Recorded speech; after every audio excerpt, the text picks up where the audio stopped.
സ്വാഗതം.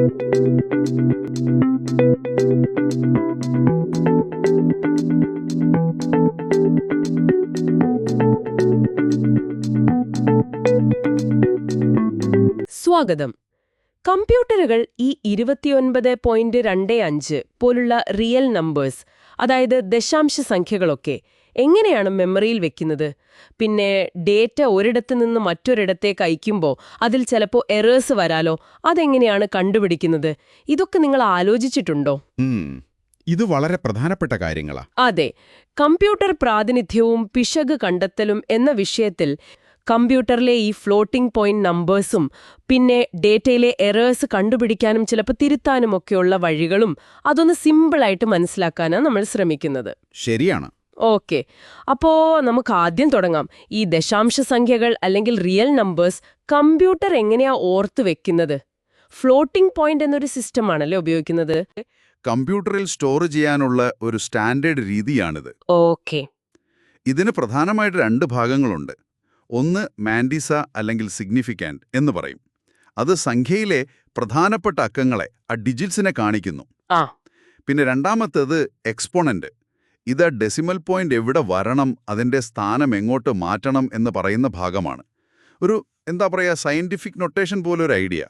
അതായത് ഇപ്പോ 29.25 എന്ന സംഖ്യയെ 0.2925 എന്നും പിന്നെ ആ പോയിന്റ് 2 സ്ഥാനം വലത്തോട്ട് നീക്കണം, അതായത് 10⁻², 10 സ്ക്വയർ എന്നും പറയുന്ന ഒരു രീതിയാണോ ഉദ്ദേശിക്കുന്നത്?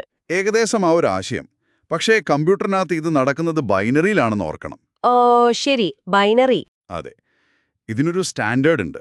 വളരെ പ്രധാനപ്പെട്ട ഒന്നാണ് IEEE 754. സാധാരണ 32 ബിറ്റ് ഫോർമാറ്റിൽ ഒരു ബിറ്റ് സൈൻ ബിറ്റ് ആയിരിക്കും. അതായത് സംഖ്യ പോസിറ്റീവാണോ നെഗറ്റീവാണോ എന്നറിയാൻ. പിന്നെ 8 ബിറ്റ് എക്സ്പോണന്റിന് കൊടുക്കും. പക്ഷെ അതൊരു ബയാസ്ഡ് രൂപത്തിലായിരിക്കും. ബയാസ്ഡ്? അതെന്താ? എക്സ്പോണന്റ് നെഗറ്റീവ് ആവാനും സാധ്യതയുണ്ടല്ലോ. അപ്പൊ നെഗറ്റീവ് സംഖ്യകളെ നേരിട്ട് സ്റ്റോർ ചെയ്യുന്നതിന് പകരം എക്സ്പോണന്റിനോടൊരു സ്ഥിരസംഖ്യ, ഒരു ബയാസ് അങ്ങ് കൂട്ടിക്കേർക്കും. അപ്പൊ എപ്പോഴും അതൊരു പോസിറ്റീവ് സംഖ്യയായിട്ട് സ്റ്റോർ ചെയ്യാൻ പറ്റും. കാൽക്കുലേഷൻസ് കുറച്ചുകൂടി എളുപ്പമാവും. ഓക്കെ, മനസ്സിലായി. ബാക്കിയുള്ള 23 ബിറ്റ് മാൻഡിസ അഥവാ സിഗ്നിഫിക്കാന്റിന്റെ ഫ്രാക്ഷണൽ ഭാഗത്തിന് വേണ്ടിയുള്ളതാണ്. പിന്നെ നോർമലൈസേഷൻ എന്നൊരു പരിപാടിയുണ്ട്. സംഖ്യയെ എപ്പോഴും ഒരു സ്റ്റാൻഡേർഡ് രൂപത്തിലേക്ക്, സാധാരണ 1.xxx എന്ന ബൈനറി രൂപത്തിലേക്ക് മാറ്റിവെക്കുന്നതിനെയാണ് ഇത് പറയുന്നത്. അപ്പോ ഒരു ദശാംശ സംഖ്യയെ ഈ 32 ബിറ്റ് ഫോർമാറ്റിലേക്ക് മാറ്റാൻ കുറച്ച് സ്റ്റെപ്പുകൾ ഉണ്ടല്ലേ? അതെ. ബൈനറി ആക്കുക, നോർമലൈസ് ചെയ്യുക, ഈ പറഞ്ഞ സൈൻ, എക്സ്പോണന്റ്, സിഗ്നിഫിക്കന്റ് ഒക്കെ വേർതിരിക്കുക, ബയസ്ഡ് എക്സ്പോണന്റ് കണ്ടുപിടിക്കുക. അതെ. ആ ഒരു പ്രോസസ് ഉണ്ട്. ഉദാഹരണത്തിന് -29.25 ആണെങ്കിൽ ആദ്യം സൈൻ ബിറ്റ് 1 ആവും. പിന്നെ 29.25നെ ബൈനറിയിലേക്ക് മാറ്റണം, നോർമലൈസ് ചെയ്യണം, അതിൽ നിന്ന് എക്സ്പോണന്റും സിഗ്നിഫിക്കന്റിന്റെ ഫ്രാക്ഷണൽ ഭാഗവും എടുക്കണം. എക്സ്പോണന്റിൽ ബയസ് ജോഗി ചെയ്യണം.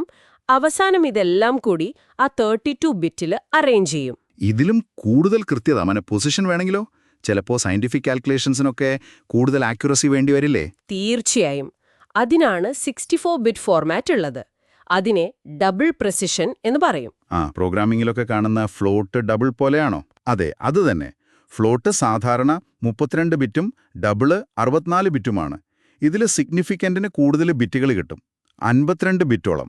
അപ്പോൾ കൂടുതൽ സൂക്ഷ്മതയോടെ സംഖ്യയെ സ്റ്റോർ ചെയ്യാം. 128 ബിറ്റ് ക്വാഡ്രൂപ്പിൾ പ്രെസിഷനുമുണ്ട്, പക്ഷെ അത് അത്ര സാധാരണമല്ല. ഓക്കെ.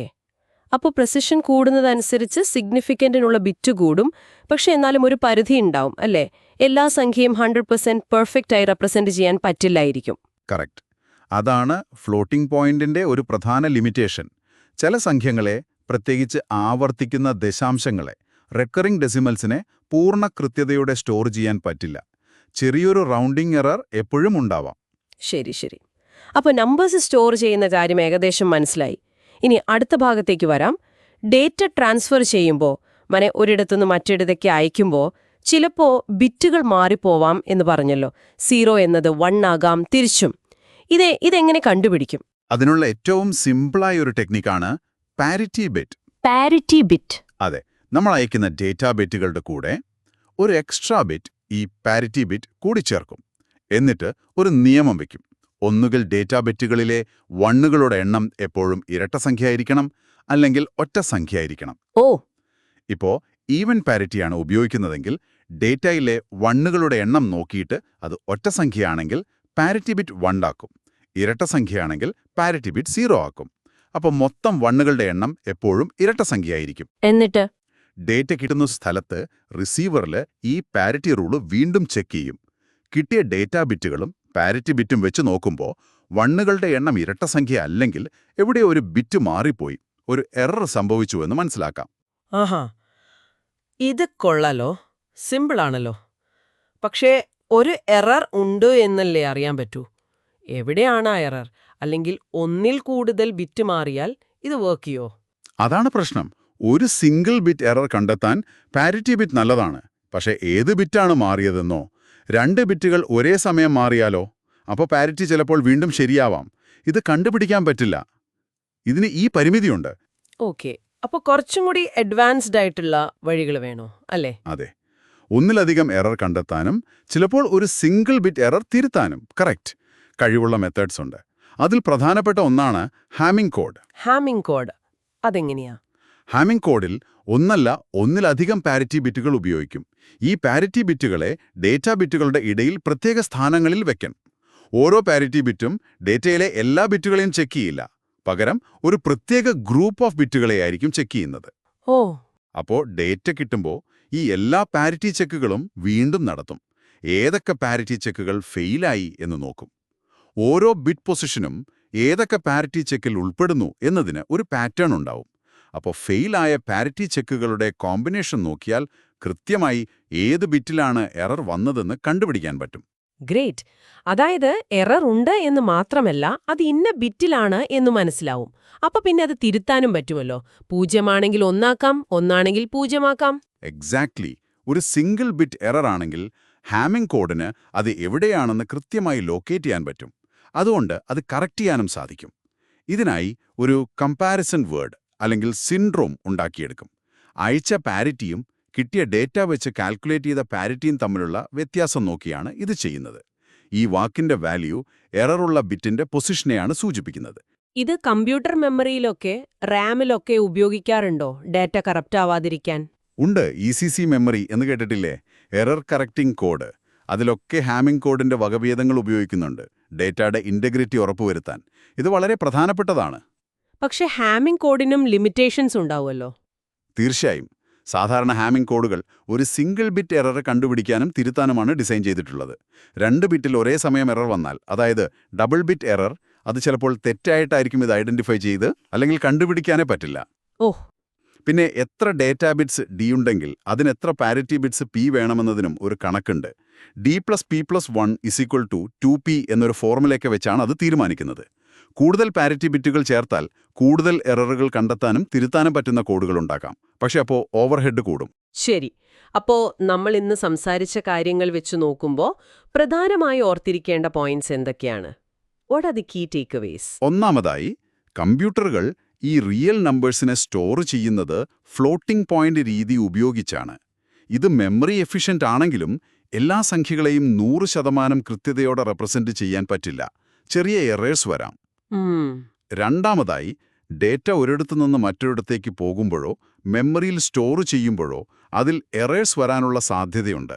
ഇത് കണ്ടുപിടിക്കാനും ചിലപ്പോൾ തിരുത്താനും പാരിറ്റി ബിറ്റ്, ഹാമിംഗ് കോഡ് പോലുള്ള എറർ ഡിറ്റക്ഷൻ ആൻഡ് കറക്ഷൻ ടെക്നിക്കുകൾ അത്യാവശ്യമാണ്.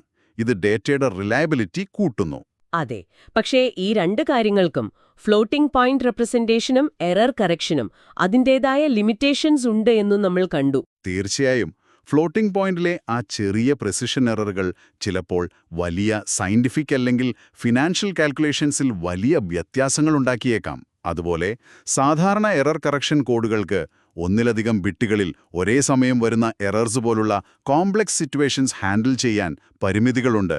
This races an important question. ശരിയാണ്. അപ്പം നിങ്ങളൊന്ന് ആലോചിച്ചു നോക്കൂ. ഈ ഫ്ലോട്ടിംഗ് പോയിന്റ് പ്രെസിഷനിലെ ചെറിയ പിഴവുകളും ഡാറ്റ ട്രാൻസ്മിഷനിലെ എറർ കറക്ഷൻ മെക്കാനിസങ്ങളുടെ പരിമിതികളും കണക്കിലെടുക്കുമ്പോൾ വലിയ തോതിലുള്ള സയന്റിഫിക് സിമുലേഷനുകളിലോ അല്ലെങ്കിൽ സുപ്രധാനമായ സാമ്പത്തിക ഡാറ്റ കൈകാര്യം ചെയ്യുമ്പോഴൊക്കെ ഈ ചെറിയ ഒരുപക്ഷെ കണ്ടെത്താനാവാത്ത പിശകുകൾക്ക് എത്രത്തോളം വലിയ പ്രത്യാഘാതങ്ങൾ ഉണ്ടാക്കാൻ കഴിഞ്ഞേക്കും. അതൊരു ചിന്തിക്കേണ്ട കാര്യം തന്നെയാണ്. ഇതിനെക്കുറിച്ച് കൂടുതൽ വായിക്കാനും മനസ്സിലാക്കാനും ശ്രമിക്കാം. ഇന്ന് ഞങ്ങളോടൊപ്പം ഈ വിഷയത്തിലേക്ക് ആഴത്തിൽ ഇറങ്ങിച്ചെന്നതിന് വളരെ നന്ദി.